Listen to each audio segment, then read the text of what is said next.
प्रियंका चोपड़ा ने कभी हॉलीवुड का सपना नहीं देखा। उन्होंने खुद को हॉलीवुड के लायक बनाया, फिर उसे मान्यता दी। यही है लॉ ऑफ अजम्पशन का असली खेल। आज हम जानेंगे प्रियंका चोपड़ा की मैनिफेस्टेशन टेक्निक और उनकी हॉलीवुड जर्नी। तो चलिए दोस्तों शुरू करते हैं। Chapter number 1, law of assumption क्या कहता है। नेविल गोडार्ड कहते हैं, आप वही बनते हैं जो आप मान लेते हैं। कोशिश करने से पहले मानना जरूरी है। दुनिया बाद में बदलती है, पहले आपकी पहचान बदलती है। अजम्पशन मतलब कल्पना नहीं, यह एक अंदरूनी स्वीकृति है। जो सच मान लो वह सच बन जाता है। चैप्टर नंबर 2, प्रियंका चोपड़ा की शुरुआत क्या सिखाती है। छोटे शहर, कोई फिल्मी बैकग्राउंड रही, फिर भी आत्मविश्वास असामान्य था। उन्होंने खुद को कम नहीं माना, भीड़ में खुद को अलग समझा। यही पहला अजम्पशन था, मैं भी यहाँ की हूँ। यहीं से यात्रा शुरू हुई, बाहरी नहीं अंदरूनी यात्रा। चैप्टर नंबर 3, हॉलीवुड जाने से पहले हॉलीवुड माइंडसेट। हॉलीवुड जाने से पहले उन्होंने खुद को ग्लोबल एक्टर माना, सिर्फ बॉलीवुड स्टार नहीं। यह सोच उन्हें अलग करती है।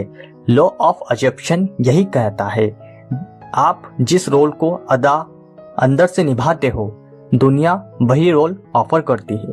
पहले अंदर कास्टिंग होती है। चैप्टर नंबर 4, बच्चे की भाषा में समझो। मान लो कोई बच्चा कहे, मैं अच्छा बोल सकता हूँ। वो मंच पर डरता नहीं, लेकिन जो कहते हैं मुझसे नहीं होगा, वो कांप जाता है। अंदर टैलेंट का नहीं, मान्यता का है। प्रियंका ने खुद को पहले माना है। चैप्टर नंबर 5, मैं योग्य हूँ, सबसे शक्तिशाली मान्यता। अधिकतर लोग यही हार जाते हैं, मैं इसके लायक नहीं हूँ। प्रियंका का माइंडसेट उल्टा था, अगर मौका आया है तो मैं इसके लायक हूँ। यह घमंड नहीं, यह आत्म स्वीकृति है। यही मैनिफेस्टेशन का बीज है। चैप्टर नंबर 6, डर आया पर पहचान नहीं बदली। डर सबको लगता है, उन्हें भी लगा, लेकिन डर ने पहचान नहीं बदली। उन्होंने यह नहीं कहा मैं कमजोर हूँ, उन्होंने कहा मैं सीख रही हूँ। अजम्पशन वही रहा। चैप्टर नंबर 7, भाषा बदली, जीवन बदला। वो खुद से कैसे बात करती थी, मैं सीख सकती हूँ, मैं संभाल लूंगी, मैं यहाँ की हूँ। ये शब्द बाहर नहीं अंदर बोले जाते हैं। अंदर की भाषा बाहर की दुनिया बनाती है। चैप्टर नंबर 8, नेविल गोडार्ड का नियम यहाँ कैसे लागू होता है। नेविल कहते हैं, स्टेट ऑफ बीइंग बदलो। प्रियंका ने खुद को इंटरनेशनल आर्टिस्ट की स्टेट में रखा। उन्होंने संघर्ष को अस्थायी माना, पहचान को स्थायी। यही लॉ ऑफ अजम्पशन है। स्थिति नहीं, पहचान निर्णायक है। चैप्टर नंबर 9, लोग क्या कहेंगे। इस जाल से बाहर लोगों ने सवाल किए होंगे, शंका जताई होगी, लेकिन उन्होंने उसे सच में सच नहीं माना। लॉ ऑफ अजम्पशन कहता है, बाहरी आवाज मत अपनाओ, जो मान लोगे वही तुम्हारी दुनिया बनेगी। उन्होंने अपनी आवाज चुनी। चैप्टर नंबर 10, क्यों अधिकतर लोग मैनिफेस्ट नहीं कर पाते। क्योंकि वे इंतजार करते हैं पहले सबूत मिले।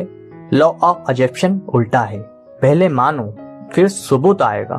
प्रियंका ने पहले खुद को माना, दुनिया ने बाद में स्वीकार किया। यही अंतर है। चैप्टर नंबर 11, यह टेक्निक आम आदमी कैसे अपनाए।